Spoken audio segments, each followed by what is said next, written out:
Welcome to Toronto. Toronto is one of those cities where you can pack a lot in just a few days, from food and sports to history and incredible views. Here's a quick travel guide to some of the best things to do if it's your first time here and what we recommend for a quick trip to Toronto. Let's start right at the arrival. Billy Bishop Airport is one of the most convenient city airports in the world. If you're flying in through Billy Bishop Airport, you'll land right in the heart of the city, just a few minutes from downtown. You can opt between leaving through the underground tunnel or taking the ferry, which is what we did. It was less than 2 minutes. We waited longer for it to leave than the time we were on it.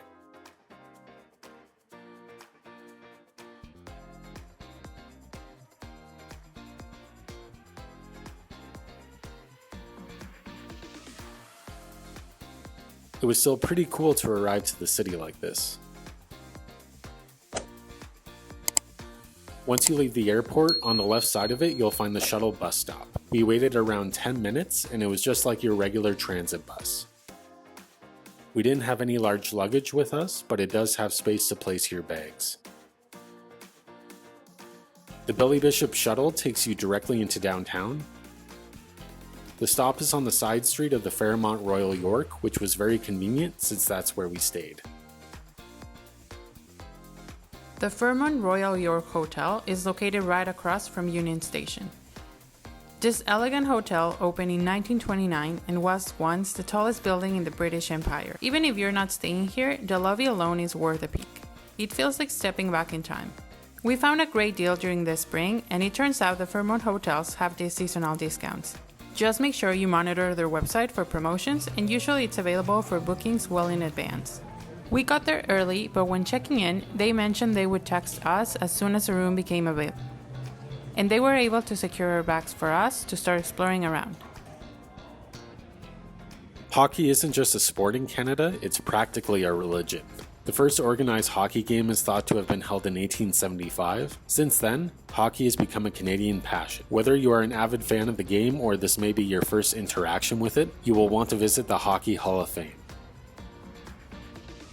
Outside the entry is this Our Game bronze sculpture measuring 17 feet long. The tribute to Canada's most popular spectator sport was created by E.D. Parker in 1993. In 1997, the Royal Canadian Mint created a special 1997 silver dollar to commemorate the 25th anniversary of the historic 1972 Canada-USSR Hockey Summit Series. 2 years later, in 1999, the Canadian Press Survey also designated them as Canada's Team of the Century. This announcement further inspired the Royal Canadian Mint to raise a monument in their honor. This sculpture was erected outside Canada's Hockey Hall of Fame in Toronto and was unveiled on November 10, 2000. The Hockey Hall of Fame is located in the basement of Brookfield Place. It is a short walk and you'll enter the path where you will find the entrance. We went there in 2022, so there may be some discrepancies among the players' teams or status, or some exhibitions may no longer be displayed. At the time, they had this one about Wayne Gretzky. They had a mold of his feet made after he scored 50 goals in 39 games in one season.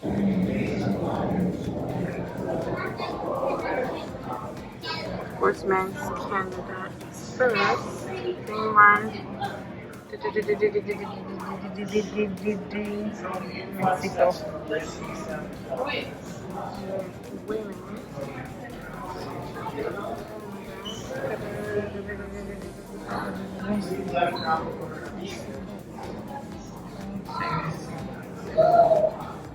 The Great Hall is the primary space that features the honored members' plaques, with each inductee represented by their own plaque. The cherry on top is you get to see up close the original Stanley Cup. We thought this may be a replica, but according to the Hockey Hall of Fame website, it is the original one. In this hall, you can see all the major NHL trophies. Lord Stanley's Vault is a display area that houses the original Stanley Cup Bowl and the retired bands from the trophy, along with various Stanley Cup Championship rings. For those of you that may not know, Lord Stanley was Canada's Governor General in the late Victorian era. He donated the cup in 1892 to be competed for amongst the amateur hockey teams of the Dominion. This Hall of Fame also displays various jerseys from different countries, of course multiple from Canada, but even from other national teams like Sweden, Italy, Spain, and even Mexico.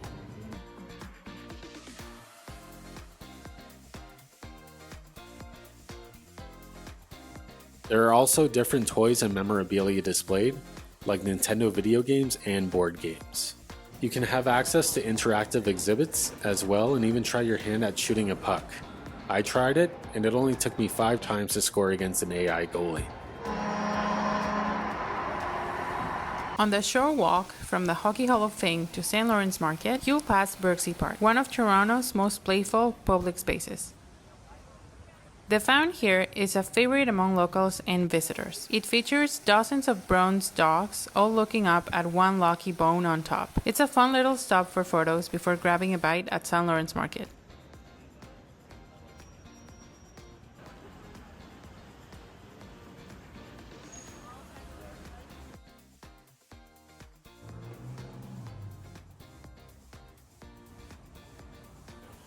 Toronto is a food city, and St. Lawrence Market has been at its heart for over 200 years. Inside, you'll find vendors selling everything from artisanal cheeses to international street food.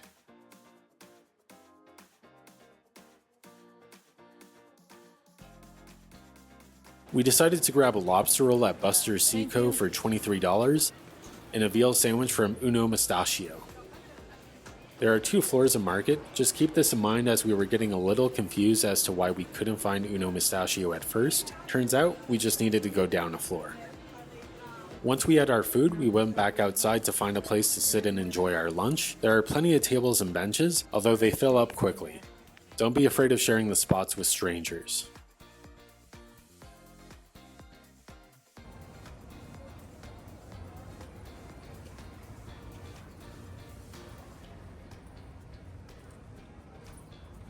We went back inside to finish our lunch with a gelato from Bomba, and we also recommend it. Walking distance from the market, you'll get to Old Toronto where you'll find the Distillery District, a historic neighborhood where Victorian industrial buildings have been transformed into art galleries, cafes, shops, and restaurants. With its cobblestone streets and brick facades, it's one of the most charming corners of the city. There are plenty of options for places to eat, whether a nicer sitting restaurant or a more casual pub. When we were there back in 2022, there were also different events as part of an arts festival. Check in advance if there will be holding events around the time of your visit.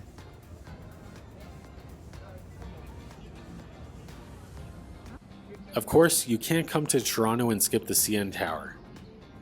At over 550 meters tall, it's one of the most recognizable landmarks in Canada.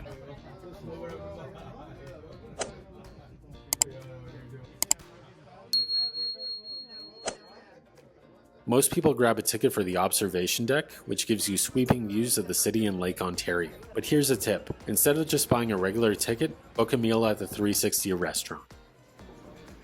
The food is excellent, and the entire dining room slowly rotates, giving you a full panoramic view while you eat. The best part, admission to the lookout level is included with your reservation, so you get the full experience with a memorable meal on top of it.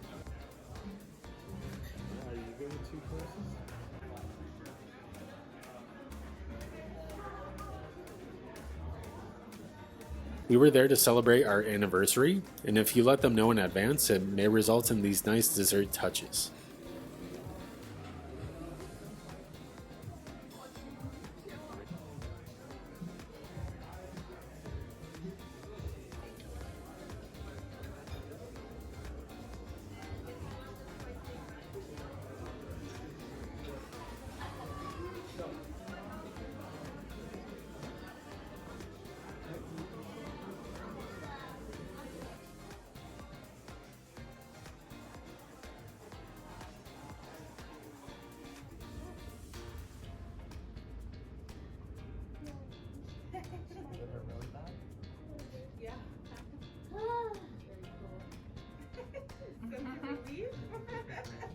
Right next to the CN Tower, you'll find the Rogers Centre, home of the Toronto Blue Jays.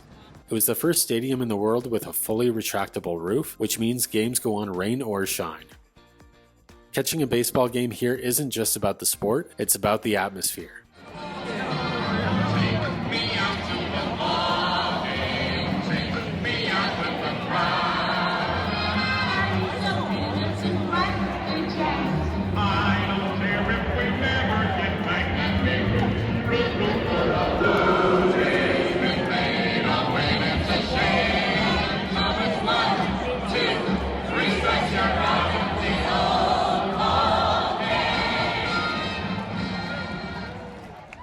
There are ramps to go all the way to the level where your seat is located, so unlike us, keep that in mind and prepare for some steep walks.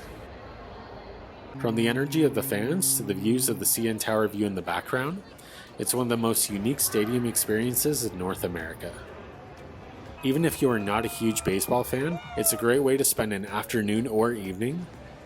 You can grab some ballpark snacks and cheer along with the locals. Depending on where you're staying, most attractions in Toronto are walking distance, but if you're going to the Royal Ontario Museum, better known as the ROM, you'll be surprised by the nice train station leading up to it.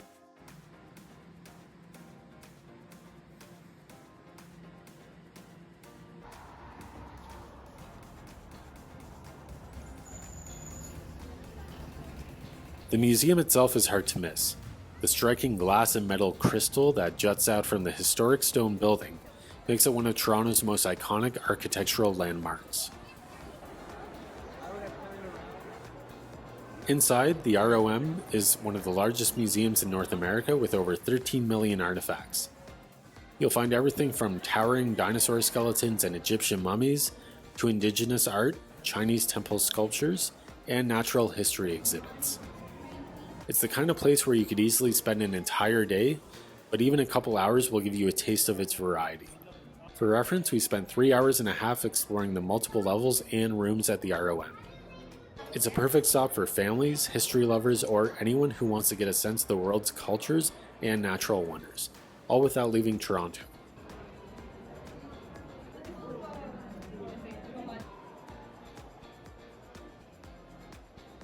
Want a break from the city rush? Just off the shore of downtown Toronto, the Toronto Islands are one of the city's best escapes. To get there, you can take the public ferry from the Jack Layton Ferry Terminal. It's affordable and gives you that classic skyline view as you leave the harbor. Get prepared to wait a while as it is usually very busy, and the ferries come every 15 minutes. The islands are car-free, so most people explore by walking, biking, or renting a kayak. We decided to grab a drink at a bistro here, which had an amazing view of Toronto's skyline, although it was a bit pricey for what it was. The line to take the ferry back was long, and since we were a bit short on time, we took a private Aqua taxi that runs more frequently than the city ferry and can get you across in just a few minutes.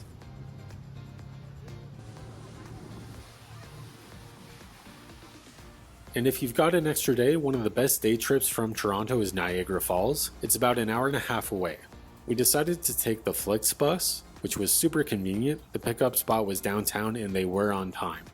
Although they didn't let us bring our drinks on the bus, so keep that in mind.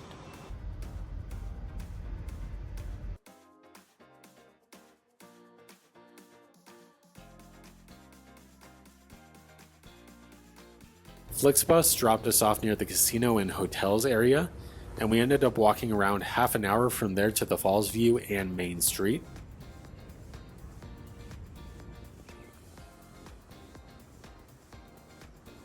Nothing really prepares you for seeing the Niagara Falls in person.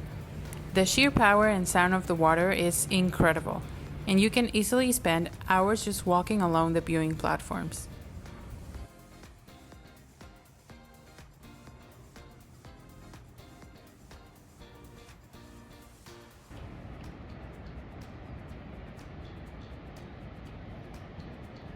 Our main highlight was the Niagara City Cruise. You get right up close to the Horseshoe Falls, and yes, you will get soaked. But it's such a fun experience and absolutely worth it.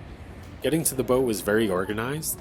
The line didn't feel too long and things were moving at a steady pace. We walked down some ramps, and before getting on the boat, they give you a poncho.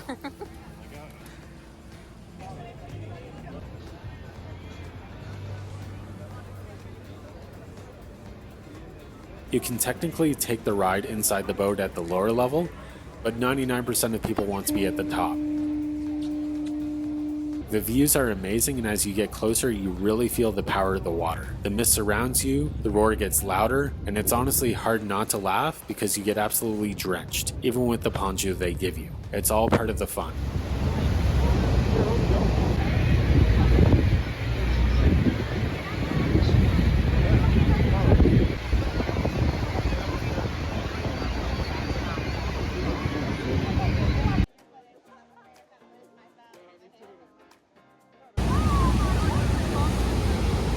The whole ride is only about 20 minutes, but it's unforgettable.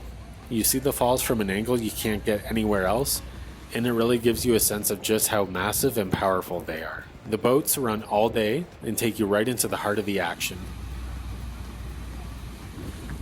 Cruising past the American Falls, Bridal Veil Falls, and then straight up to the massive Horseshoe Falls on the Canadian side.